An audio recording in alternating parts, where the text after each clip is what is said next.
The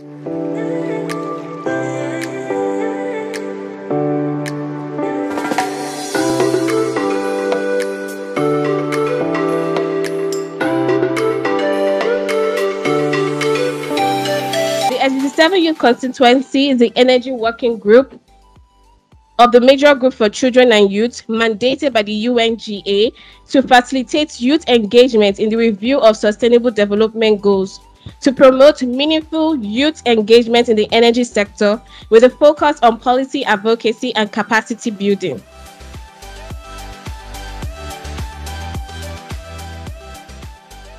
To some of these challenges that have been raised from on the part of the donor as well, having heard these challenges, what would you say as an ideal response? And also, while you're answering that, on that same breath, we'd also like you to, we know you review applications. We know that some of this, what are the mistakes that some young entrepreneurs are making, or social innovators are making, that can mitigate them from accessing this kind of financing that we need? Good, thank you. And indeed, when you hear the conversations around when it comes to financing youth-led solutions, access to capital or lack of it, it's about 80% of the biggest challenges that people face, and it's just explained that in details. But then the question is that lack of capital due to absence of it?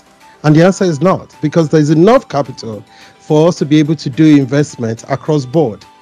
Now, the biggest consideration that most suppliers of finance would say is this thing called risk. And let me say a word about risk, because there are two types of risk. So there's a perception of risk and there's a actuality of risk. What most young Africans, especially entrepreneurs, face is actually the perception of risk. So you haven't even talked to me. You haven't even looked at my business model. You just look at me and say, Martin, you are risky. And that is the challenge out there. And when you bring that into context of what some of our commercial banks or financial institutions are doing, you realize that they are not very tailored towards young people. So businesses, financial institutions, commercial banks are making profit year in, year out. I think in the interest of time, I want to put out 3 points, and basically also what the African Development Bank is doing. It's important to understand that finance does not exist in a vacuum. Money does not exist in an institution of vacuum. It's very much nested within some institutional arrangements, but also it's also nested within the partnerships and the interactions between the demand side and the supply side. Now, David, there's something that's very funny in the course of our experience. The people who have money will tell you they cannot find projects, and the people who have projects will tell you they cannot find money. Absolutely. Same category, in the same environment, in the same country, in the same ecosystem.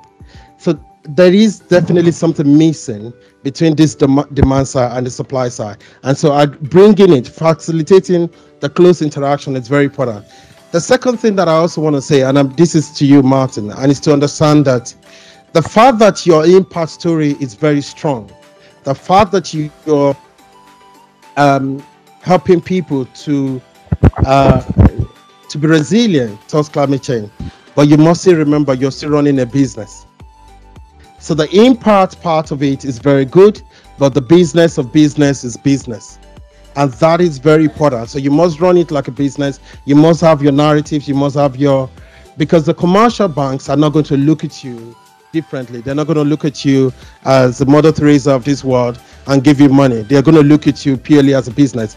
So what we do at the African Development Bank is to provide some risk-sharing facilities and put them in place for commercial banks to be able to lend. So we can actually do below the market price and lending to commercial banks should they be interested in lending to people like Martin and the young entrepreneurs out there. And that's very important, because you're willing to take part of the risk should things go bad. The other thing again is to understand that within this ecosystem, there's an opportunity to aggregate businesses. So if you need $100,000, is it possible to find another person who needs $100,000? dollars and aggregate them together. I know there's this thing about small is beautiful, but in the world of today, large is very critical, large is very important. And I think it's important to find means of aggregating small businesses in order to have a greater reach and also be able to access capital. The last thing I want to say is that the president of our bank is very passionate about youth entrepreneurship. And while we're talking about youth entrepreneurship in energy today, we've tested a number of them in agriculture and they've relatively worked. And the bank is looking forward to establishing what we call youth entrepreneurship investment banks. And please keep that in mind, youth entrepreneurship investment banks. So basically you have those type of investment banks that can support enterprises that are youth-led, youth-owned and youth-managed, and as well as targeted towards solving a particular development challenge. And this is the way to go. So while we continue to work with the intermediaries of today, the commercial banks, by helping them address this thing called risk.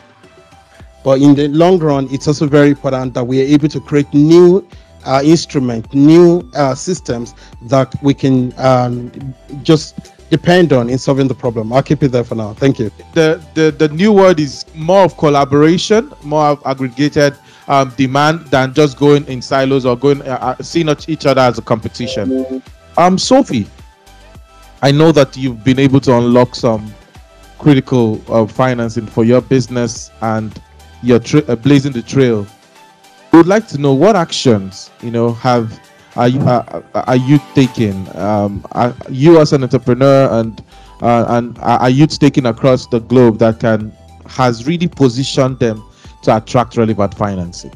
I work for a company called Coco Networks, and we have 4 founders. So personally, I'm not an entrepreneur, but I work for a scale-up. And what I would say about the journey to where we are now, the 4 founders started off the journey in Mozambique. So they identified one country. For background, we're in the clean cooking sector. So they identified a country where charcoal was a menace. People using charcoal and they really had no other option.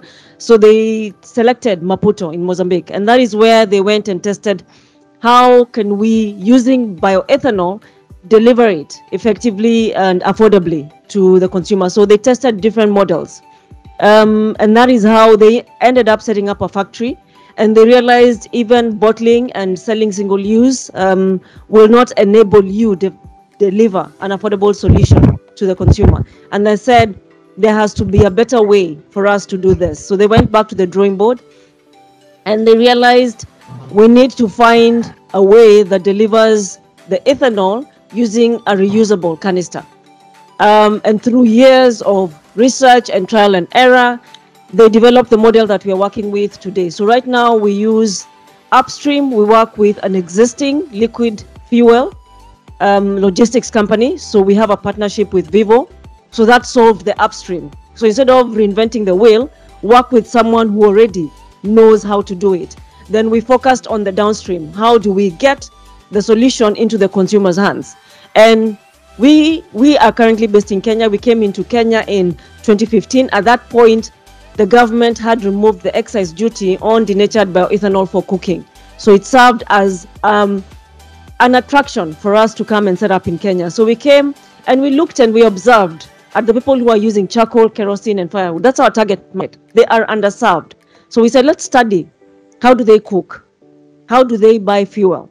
And through years of observing, we then realized all solutions provided to them are single burner. So most of them use single burner, whether it's LPG, whether it's charcoal, whether it's firewood. So they cook one meal at a time. Whereas you and I, who use either LPG or use e-cooking, have a 2-burner or a 4-burner cooker.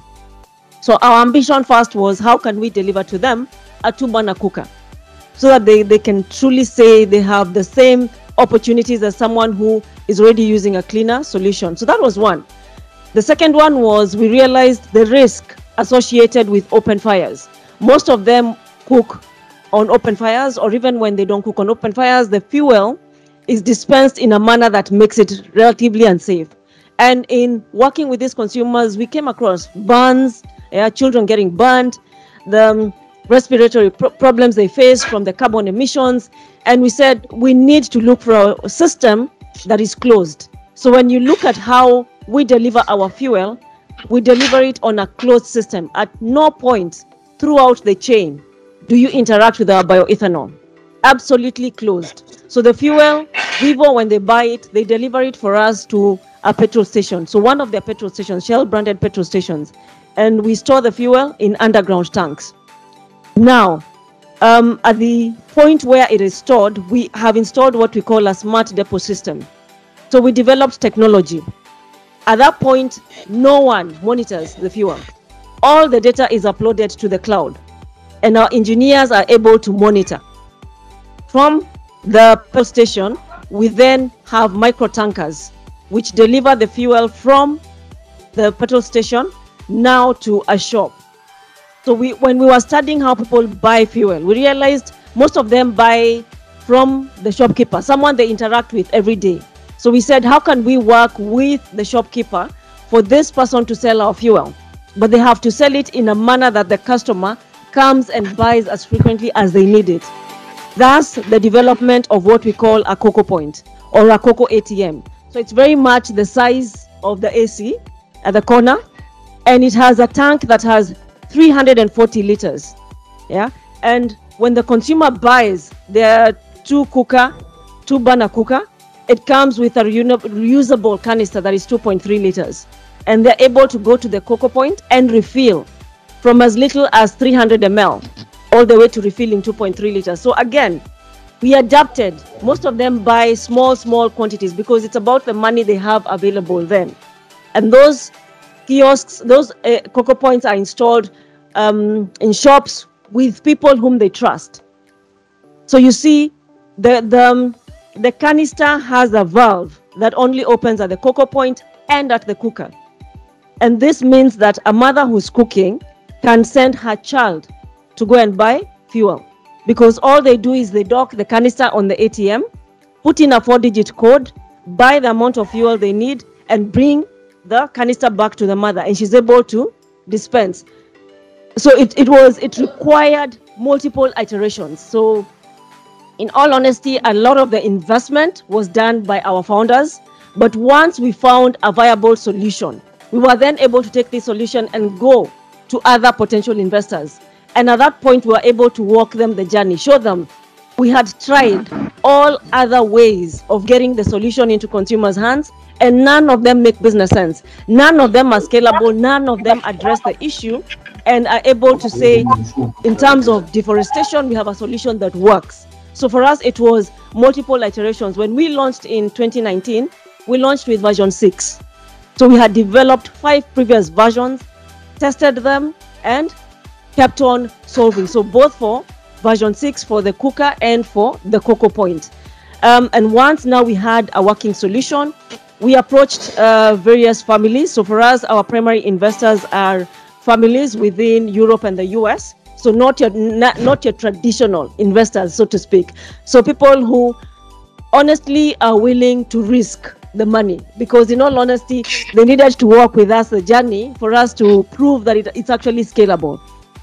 So we launched in 2019 in Kenya, in Nairobi, and as of now, we're in 4 cities. We expect to launch in our 5th city in November, and we are proud to say we serve meals in over 580,000 households in under 3 years. So that has proven that the solution works.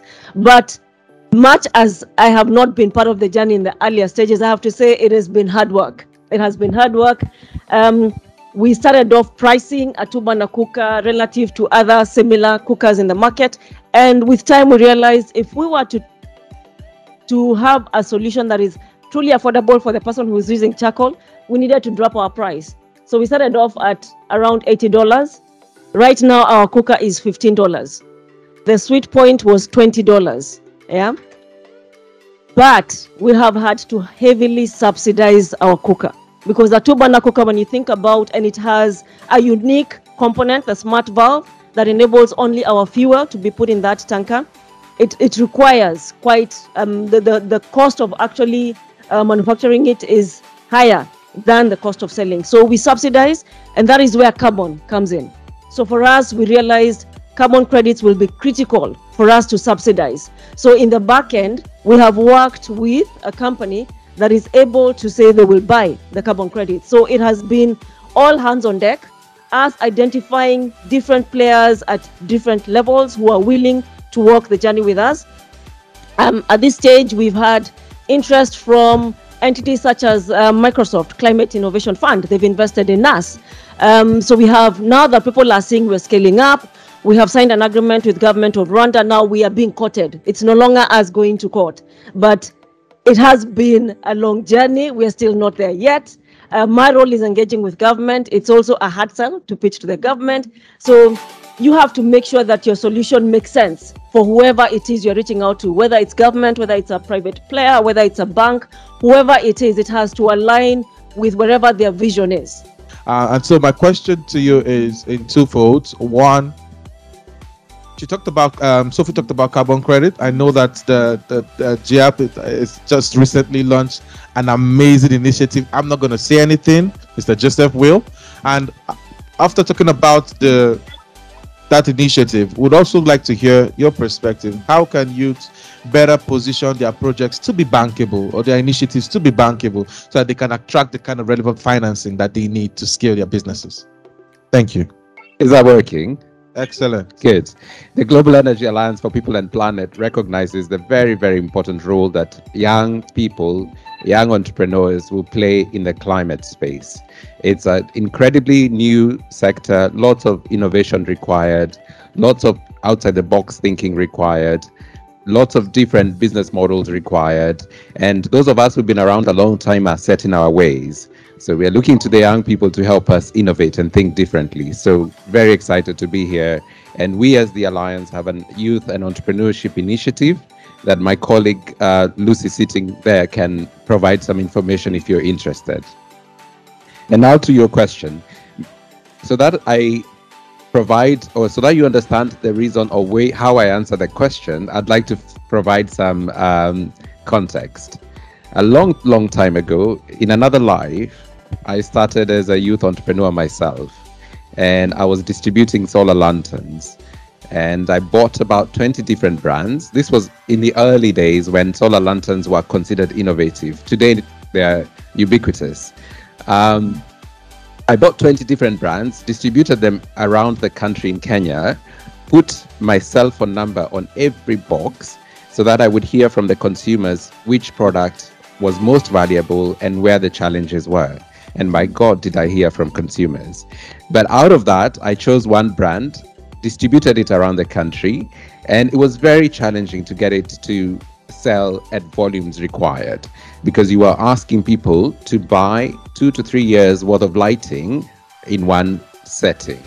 They're used to buying daily kerosene, and you're asking them to switch to making a huge investment up front. And so I created this youth distribution model where I would give 10 to 20 lanterns to an entrepreneur. They would charge them during the day with solar. They would distribute them in their village. And based on that, they would earn an income, and I would increase my distribution volume. It was very exciting, but it was analog. Somebody else came along, innovated on the same, created Paygo, and I was immediately out of business. But what I learned from that experience was amazing. And what I would like to say is, from a youth entrepreneurship perspective, one, it's incredibly important that we support the youth. But the opposite is also true. Youth must think differently. When you go to the market and you're looking for onions and it's your money, and the lady at the market or the gentleman is selling tomatoes or lettuce, however hard they've worked on that lettuce, however beautiful it looks, that's not what you went to the market for. And so you're not going to spend your money on that. Similarly, when you approach investors, your product might be phenomenal, your impact might be enormous, but if it doesn't fit into what the owner of the money wants, they're not going to be able to invest. It's also important to understand that institutions have processes, they have requirements, they have thresholds, they have costs of doing business. And so if you're asking for $100,000 and their cost of doing business requires that they make $2 to $3 million investments, it doesn't work. And so it's very important to think about, who are you approaching? What are you asking of them? And is it what they are looking for? As an entrepreneur, you do a lot of fantastic work preparing the business model, preparing the product. It's equally important to prepare how you think about the financing part of it. Who is your right investor? How should they, or who would be the ideal source of your funding? I will then add that from the Global Energy Alliance perspective, along the youth entrepreneurship initiative we are also supporting two other very interesting initiatives. One is DRE Ventures. This is Distributed Renewable Energy Ventures. We are partnering with Shell Foundation to make capital accessible to young entrepreneurs on the continent, but not just money. We believe strongly that as an entrepreneur, you need a lot of other support: marketing, strategy, finance. So all those are supporting tools that we are providing.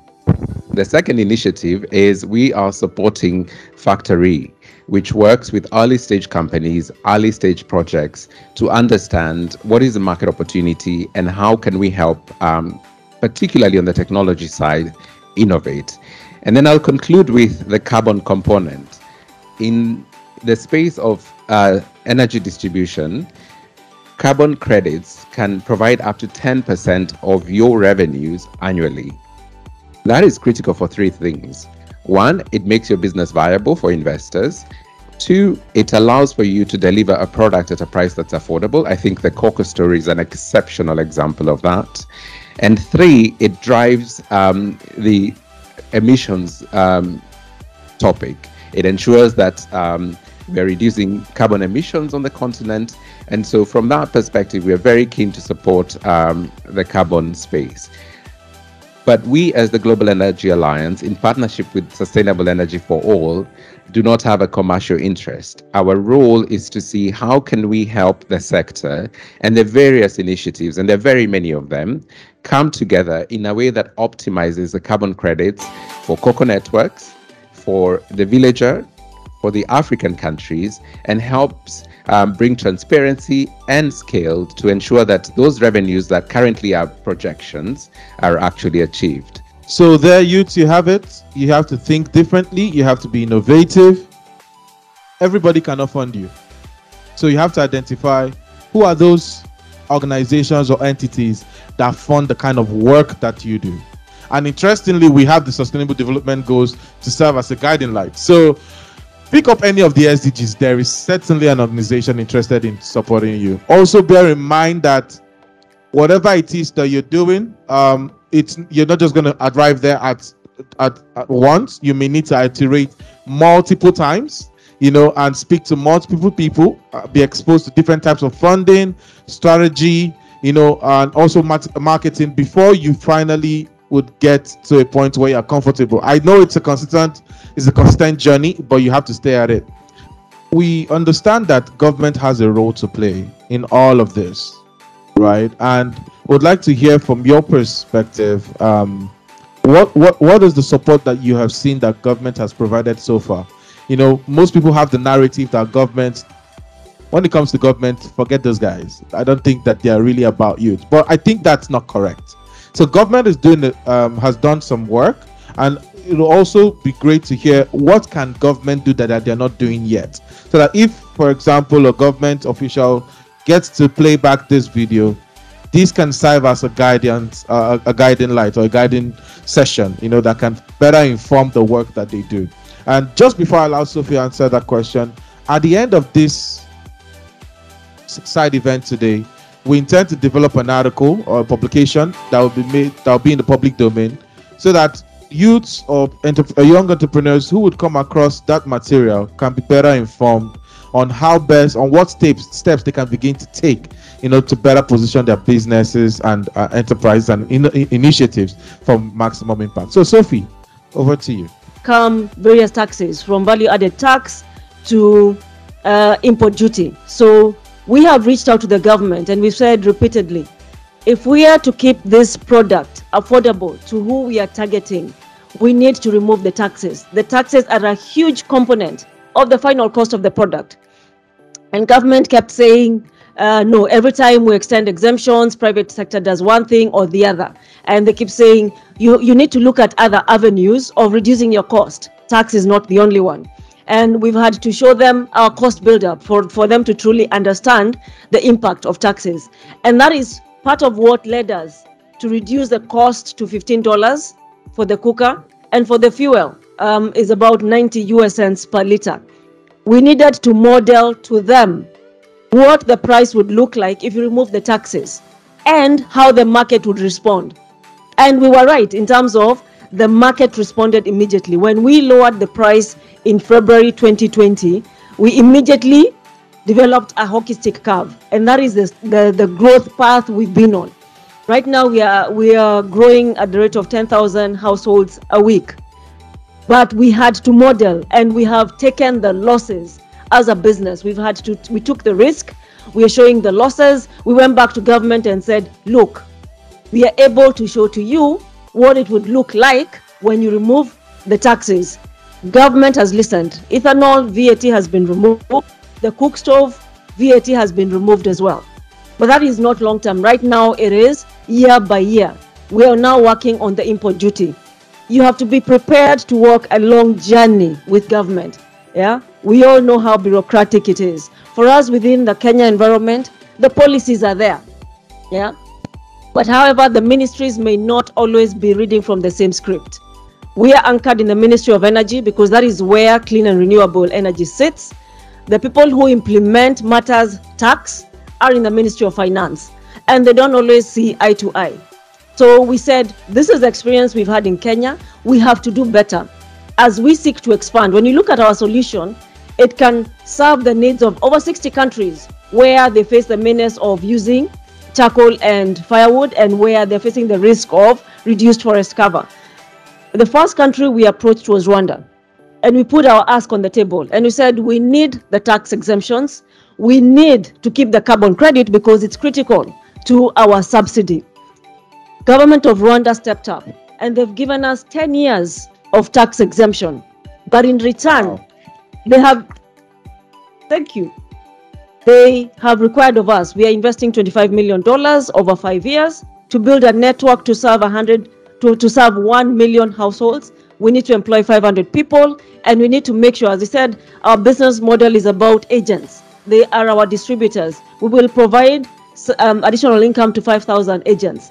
That is a win-win situation. So every time we're engaging with government, we are giving the examples of, do you want to be in a situation like Kenya where our ability to scale up is held back by the fact that we are using money we'll be investing in paying taxes?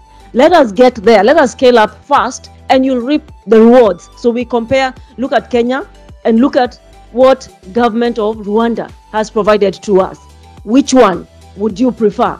So for us, as we engage with every government, we are saying, we're not willing to go through what we've gone through with Kenya. It's been a long journey. It's still not over. We're still walking it. We prefer that you look at our business model, you understand, and you give us what we have received with the government of Rwanda, or even better. Thank you. So Elizabeth, I know that on the side of Irina does a lot of engagement with youth, supporting youth participation across the globe. We would like to hear from you. What is Irina really doing to support youth, and what are those things that youth can do differently in order to get more support from organizations like yours? Thank you, David. I hope you can hear me well. If not, we can change the microphone. So it's my pleasure to be here as International Renewable Energy Agency IRENA. The youth of topic and engagement of youth sits at the very heart of what we do, especially from our Director General. I must say, particularly from the region and across Africa, we find that we do have a very high population of youth, and yet we still do have a lot of work to do. And so that means that we have to engage our youth in energy transition. So allow me to speak about the work that we do as IRENA, in particularly focusing on the youth. As the global voice of renewables, we know that in order to get the world to use renewables, we need the participation of the youth. And we looked around and said we will have specific programs that target the youth. And maybe I will just speak to some of these, which will bring to your attention. First, we have the IRENA Global Council. This one is intergenerational council, which brings together representatives from youth networks and other experts. I must say, even SDG7 constituency, David here. We have UNICEF, Power for All, just to name a few partners who come together to focus with the aim of looking at the issues facing the youth in their process or businesses for energy sector, with the aim of providing joint recommendation and actions. And I must say, one of the things that we hope we will also leave out with here today from this discussion, David, is some additional recommendations that the youth from this forum would like us to take up in this intergenerational council, which we normally then take forward this discussion forward to an annual IRENA Youth Forum, which I believe Martin has been part of, and we hope more participants also from this forum are going to come to. So this one, we have it on the sidelines of the IRENA Assembly.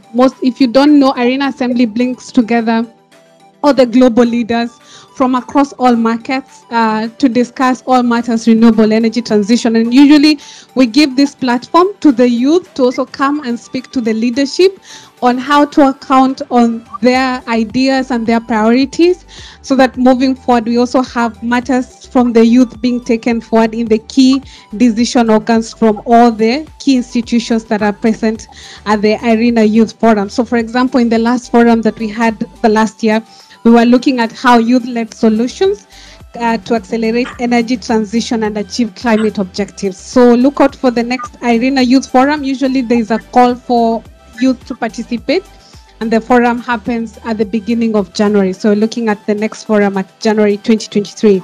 The other thing I have to speak about, which is new, and now this one is based on the feedback we received from the youth, is we've now started putting a peer education toolkit to be led by youth. And this one, together with SDG7. So this is David's work and influence, which I would like to congratulate him for. We are now developing, resources that we can give to youth leaders who can take up in their own training and capacity building in their own constituency. Again, this is an influence we hope to bring forth, and we hope we can have more topics that can be put across to IRENA so that we can develop these toolkits for all of you to use in your home countries. And lastly, I must say we also have, this is coming up, a 10-week virtual training aimed at university students on the knowledge and specifically skills on renewable energy. I must say we also have other cross-cutting programs. Let me speak of one, which is the entrepreneurship program.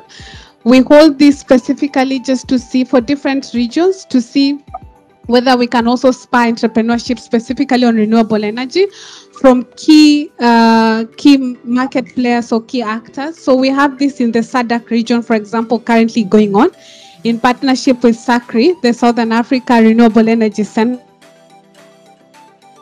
We hope to also roll out in other markets, obviously with collaboration with partners already in this platform and elsewhere. We can get even the youth, as Martin and otherwise, to also participate in direct entrepreneurship of renewable energy products. So this is, in short summary, is the work we're doing. We're very proud to have youth-led action, and we hope to even have more influences like the ones we're seeing here today moving forward in our work and in our mission on getting everyone to use renewables. Thank you.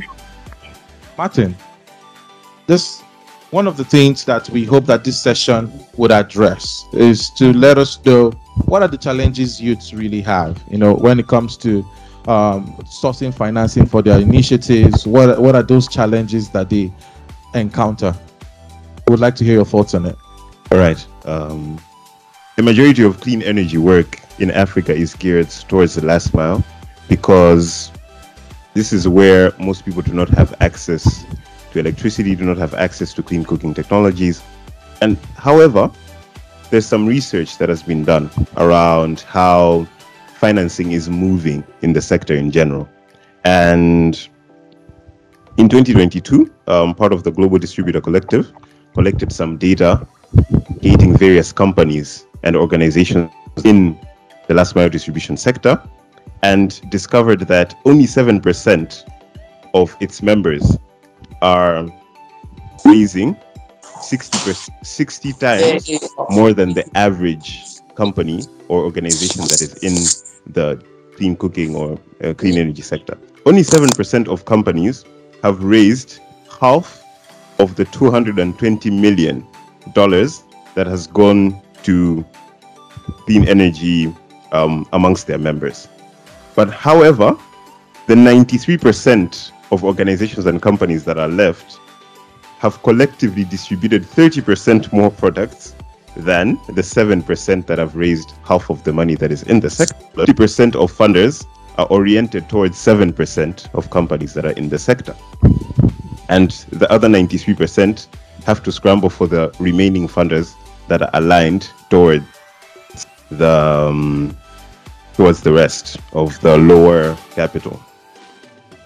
However, more capital is needed across the board in general to fund.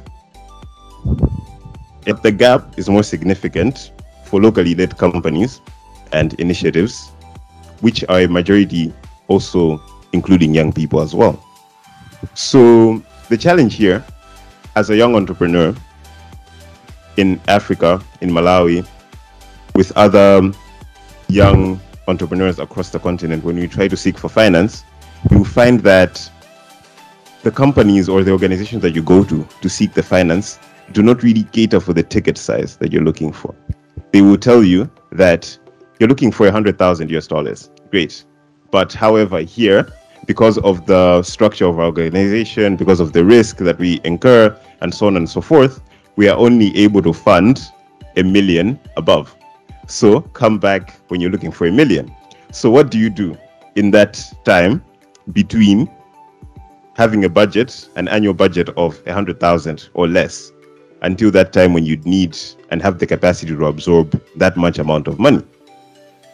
Most businesses struggle in this space, and it's called the valley of death for most businesses, because it's either you sink or you swim.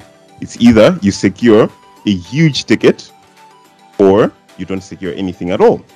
And so you find many companies switching between various initiatives that are usually aligned to some sort of fellowship or training in order to access bits of money here and there in order to finance their operations. The big funders in the space have found it hard to make smaller ticket sizes available, which would spur the growth of these smaller enterprises to the point where they would reach and actually access that money. So those are the challenges, really. And it's hard to paint a grim picture of what's going on right now, but that's just the way that things are. And so there are few initiatives, for example, the Rest for Africa Youth Fund, which is launching soon, who aim to fund pilot youth projects by young people, and also other initiatives by young people that require smaller ticket sizes, but this is grant funded. So what then happens for debt? What then happens for equity? So we find ourselves in this challenge where more organizations would need to make these ticket sizes available for more people, young people, and more smaller companies to access the finance.